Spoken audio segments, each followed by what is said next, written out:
This is day one of the following weekend here. This is being live streamed around the world on YouTube.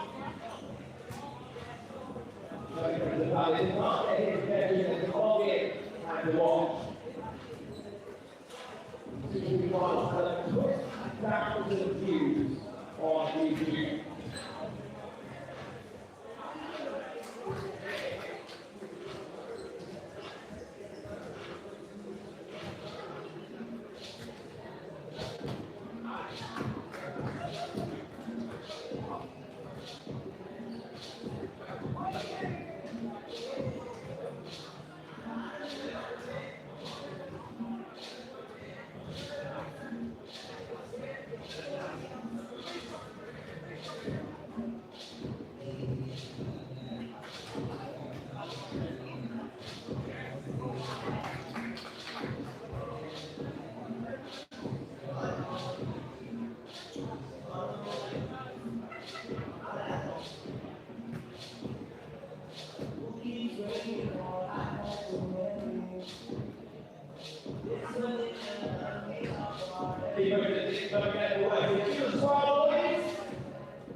There's a ball file to the Riga.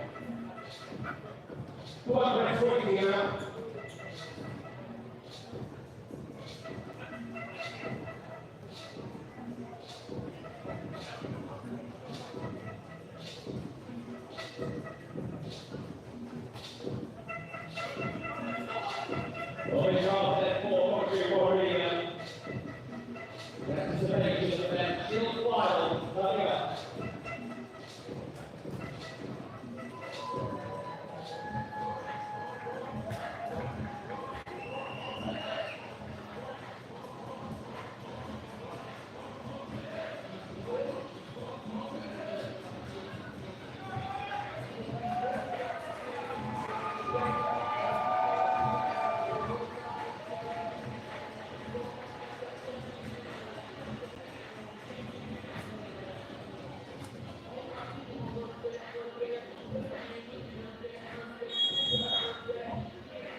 knees, it makes it so much easier. So I'll say that. How was jumping? Yeah. But I say, they're always a little because they've never done it, but at the same time, it's one of those.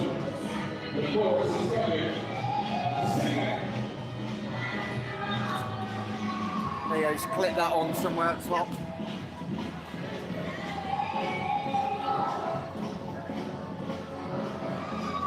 What did you have to... No, I took these, let me just get these woken up and make sure they're not. British Volleyball Federation. Leeds? Yeah. Is Is that... that button from you? What's it doing? Yeah, we go. Welcome to the National Volleyball Centre here in Kettering. We've got some of the Mallory Eagles under 16s and a couple of our volunteers on court having on the sitting showcase. A bit earlier, we had about 25 people on the court. We did. We had a great turnout before. They just had to head over because I think they're going to celebrate on the next match and support it. But yeah, it's nice to have people here trying a sport that they haven't maybe done before. Yeah, indeed. And obviously, we just had the sitting volleyball final with Sitting Bucks winning their 4th Grand Prix title, but here with the British Volleyball Federation lead, Joanna Cook, just have a kind of reflection a little bit on the season. We'll start with the indoor side. Kind of a big moment, obviously. I know you're currently in the middle of sorting out a potential new head coach. So just talk a little bit about the process, obviously, with Ian kind of stepping aside from the program and kind of the future aspirations for sitting volleyball. Yeah, so I mean, firstly, Ian McGrand has done such an amazing job for sitting volleyball in this country. He's been in place for such a long time and developed and really empowered so many people through the sport. So he will be always remembered with fond memories and is always around still. But yeah, it's a new era for city volleyball, for British city volleyball in particular, where we are recruiting a head coach for the men and a head coach for the women's programme, and we're building a new era for the sport. It's going to be refreshed. We're looking at a very much a performance-driven programme, and it'll be underpinned by a development programme as well for those that need to gain some more fundamentals still. But we're striving for a Paralympic Games. We want to get there now, and I think we need to show steps that we're on a performance programme, and we will push and commit our athletes to kind of reach their potential, because we haven't been there for a while, and it's about time we get back to that kind of higher level. Indeed, and as you kind of go through the process, obviously, as much as a head coach change, it gives you a little bit of a chance to overhaul and just tweak the program a little bit. So what are some of the things you and the others have been looking at to what allows you to now to elevate the program to that next step and try and break through the European scene into a Paralympics? Yeah, so we're not just changing the head coaches, we're changing the whole program. We've grounded the whole of the program from staff to athletes, because we felt it was time and a good opportunity now at the start of a Paralympic cycle to really give it a complete fresh look. So that's from how we train, how often we train, what we do in our spare time, how we commit to the programs fully, how we use different avenues, different experts within our system to really drive a culture and an environment, as well as more of a technical element of the coaching as well. And then obviously you talk about, especially on the men's side, such an experience, but it's time to try and find a way to blend some of the less experienced players into the pro and break through what's been a fairly stable lineup on the men's side. So for you, I'm sure it's working with the coaches, it's a nice challenge just to get those up and coming people through and giving them a chance to really showcase themselves. Yeah, for sure. We have had, and we still have, some incredibly experienced athletes that are still, the best that we have, but we need to create competition in the squads. We need to create a sport that is really interesting for other para-athletes or other people with impairments that will want to look at us and go, yeah, I'd like to be part of that. And so that will hopefully push the competition within the teams, build our level, build some younger athletes coming in as well to really underpin what our stable kind of group of experienced people within it. And obviously we talked about the coaching appointments. I know we were chatting before that the announcement's going to come this week. What was the big thing in the decision making of going in the direction you ended up going with? What kind of tweaked the interest of going in a certain way? I think we're just looking for a specific fit into this new program that we're building, and that comes with like looking at alternative ways to coaching, to how the programs are run, and it's kind of all driven by an element of how we refresh and make our program so much more modern, and bring it into like an exciting era. And so that's kind of driven it, and therefore driven some other people to apply, and some other interest in it, which has been really exciting. It's been a great journey so far to be on. I just can't wait for it to fully start again. Well, we look forward to seeing that announcement in the week. And obviously, your role across all three elements. Yeah. We'll kind of break down the indoor bit quickly. Obviously, national teams going into a little tournament, but obviously the indoor season really kind of closing in this weekend.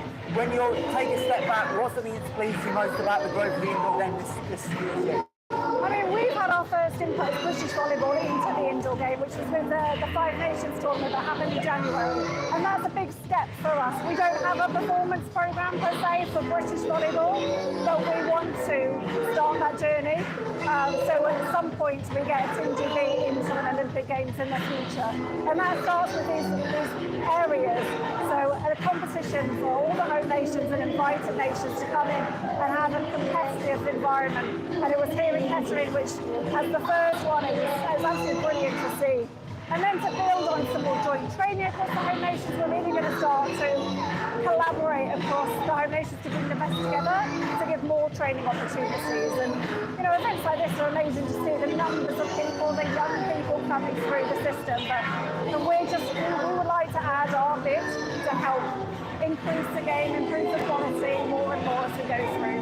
And obviously the third element, the beach. Obviously beach season kicks off. Already a couple of strong results by some of the pairings down south. Like obviously we know the beach scene's there, but how important is it now for the next step to take? And obviously the Bello brothers are leading the way, but we've got young pairings coming through as well to really take that next step, and that starts with potential World Championships.